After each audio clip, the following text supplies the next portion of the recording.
Hello, good evening, good afternoon, good morning, and welcome. It's Nurse Richard, the Wax Wizard. Thank you for joining me. Yes, I do know these introductions are getting a little dramatic sometimes. I hope you enjoy them. I like putting them together for you. Can't take all the credit for them. They're just templates. It's dead easy to do. Oh, wow, what a procedure this was. And I've left some audio in because there's a brilliant patient reaction in this one. And that's where the title of this film comes from. He was a lovely chap. I'll get into him shortly. But as soon as I started in this, now it was a really long ear canal. Now most ear canals are roughly 2.5-3 centimeters long. It just seemed like it went on forever. It was like tunneling into the abyss. You can't appreciate it from here, but I'm already a long way into the ear. And as soon as I saw what he'd done, I hadn't figured it out at this point, but it was becoming ever more apparent that he did tell me before I did this that he's been constantly mauling about with cotton buds in his ear. And that's what this is. It's the tip of a cotton bud. And it was, I mean, I thought I'd be able to get this with a suction to start with. I didn't. Spoiler alert, I had to use something else. Because there was a really thick layer of dead skin surrounding this, which it's pretty good for getting a good grip of, because it's a flatter surface. It's hard to get a grip of cotton wool with suction ordinarily, but it was surrounded by a sheet of slightly softer dead skin, and when you've got that flat surface, it's easy to get a grip of it. But it didn't work, so I had to go in with a Cawthorn hook, and I'm going to show you the tools afterwards on screen because I've got them here with me, and I want to explain this reason why I didn't use forceps in this ear. I mean, the long and short of it is they didn't fit, but I'm going to show you them next to each other so you can appreciate. You think, oh, that's easy, that just get the forceps in there and snip it and pull it out. Not possible. It really isn't with one like this, or if it is, it's extremely difficult. But I'll show you that why in a bit, because it's all proportions.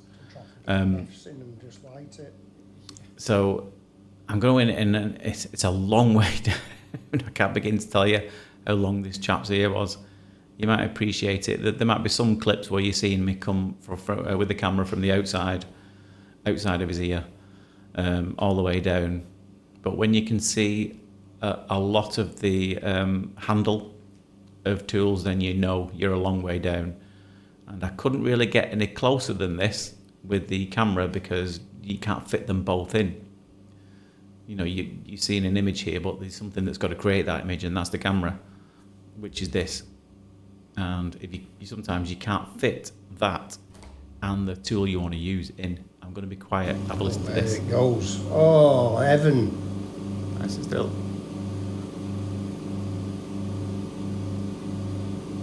Heaven. There she is. The relief that chap felt, it was unbelievable. I suspect this thing had been there for quite a long time. I'm not sure how long, but it was long enough. So that's your eardrum Yeah, his reaction was priceless. Now you can see that there is a bit of a thin layer of skin around the peripheries of the eardrum there. Yeah. I'm not going mauling about with that. I'm just asking to put a few drops in to loosen that up. Quite risky getting that, and there's no benefit to it at all. His other ear was actually harder. It wasn't cotton wool, but it was harder. But that gives us time to talk about a bit of other stuff, which I'm going to do in a minute. But yeah, that reaction is absolutely priceless. He was just like, oh, if you could see his face, because I was looking out the corner of my eyes don't go in different directions. Well, they used to, but that's another story. But I'm looking at what I'm doing as I'm pulling it out, and I'm quickly glancing over to see his reaction, and he's like that in the chair. Oh, heaven. That was amazing. That's why I like doing this job sometimes, for reactions like that. When somebody's been struggling for so long with something, and then you can finally fix that problem for them, and the relief was palpable on his face. It was amazing to see, and he was so grateful. Yeah, this other ear, nightmare. Absolute nightmare. Yeah, I could promise you I'd show you the tools, didn't I? Now, if you feel like you need to watch this video twice so you can concentrate on what I'm doing, what I'm going to show you here, then feel free to do so, because it takes a while to get this other one out because he'd pushed it in with the bud. So let me show you the reason why I didn't use forceps on there. So I'm going to have to put my hand over this because it helps with the focus. So that's the endoscope there, which is pretty big. And if I'm going to put a suction tool in next to that, let me line this up. You know, that's not that dissimilar a size. The fine end, which is what I used on the start of that procedure, is even smaller than that. You might be able to see it there. There we go. And if I'm going to try and get the forceps in to something like that, here's what I would have had to be faced with. Now, it's not just getting the tip of the forceps in, it's getting that handle in as well. I would have probably had to put that in about that distance, and to fit something in, they both wouldn't have fit in that far down in someone, and they won't in this ear as well, because the actual thickness of the handle of the, you can get different sizes in these. I think this is one of the smaller ones you can get, but the thickness of the forceps means you can't get those down there to safely grab it anyway. You could, but it would mean that the camera lens would be a lot further away. When the camera lens is a lot further away, you can't see as well because it's further in the distance. But to get the Cawthorn hook is, everyone's always amazed when they see the actual size of the Cawthorn hook. It is minuscule. This is the fine end I'm using in this procedure there, by the way. Gives you an appreciation of how narrow this ear gets as you get towards the eardrum, because it's about a millimetre that. But here's the Cawthorn hook next to, let me figure out how to hold this. Next to the, this is a faff. Hang on. Right, that's the Cawthorn hook next to the endoscope, and you can see how much difference that is. So yes, it's a lot easier to get something like that in than it is to get these in. I'm just going to show you that again, close up, just the Cawthorn hook by itself, because it'll look massive when you put it in a procedure like that first one.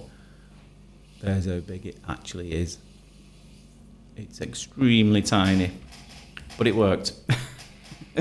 Now, I used to get, not annoyed is the wrong word, frustrated with people. It looked like an insect. Sorry, I'm distracting myself, because at this point I thought, hang on a minute, is there an insect in here? No, it's not.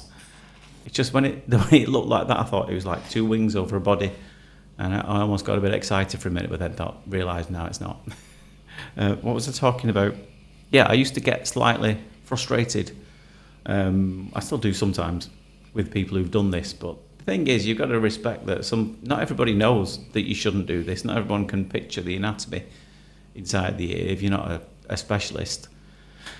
And if no one's ever told you that you shouldn't shove these things in your ear, then you're not going to know, because a lot of people still think that's okay to do it. So you've got to give people the benefit of the doubt most of the time. You know, not everybody has had the same level of education.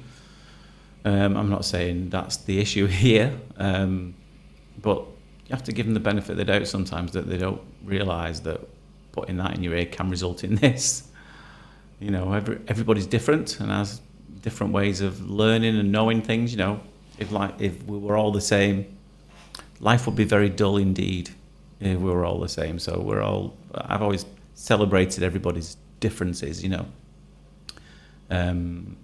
I do have a lot of neurodiverse patients who come in, and it comes with its own challenges. You know, you have to learn different ways of communicating with people, learn what triggers some people, what doesn't trigger some people. Because part of my background was I did work with a lot of people who had learning disabilities and neurodiversities, and so I have a good understanding, I would like to think, of these things. Actually, speaking of that, one of my favourite bands at the moment, and they're a local band, you should go and check them out. I'll put a link at the end of this video. As you can see, I'm getting this out finally. I did a song which it almost moved me to tears. I'll put a link to that video. It's a band called the Lottery Winners, and their song's called UFO, and it's about being different, and that we should celebrate differences and should celebrate the neurodiversities of everybody, which I couldn't agree more with. And I know the singer Tom, he's got ADHD, and he famously celebrates all his neurodiversities. They probably are the most famous people from our town at the moment, and we've seen them a few times. And they are the kids' favourite band. I know I've met them a couple of times when they were doing some promotional work. Lovely as well. They were really nice with the kids. So I'll put a link to their song. Let me know what you think of it. This is if you're watching on YouTube. There'll be a link next to me very shortly, but it's not already there now. And leave a comment in that video and just say, Nurse Richard and his kids are big fans. Maybe can we have some free tickets? I'm joking. But just let him know that we're big fans. Bombard them with some comments and say, that's an amazing song with a great story and a great moral behind it, which I couldn't agree more. Let me know what you think of it. Anyway, that's enough of me rattling on for now. I hope you enjoyed that. Take care of yourself, and I will see you soon. Ta-da. Bye-bye.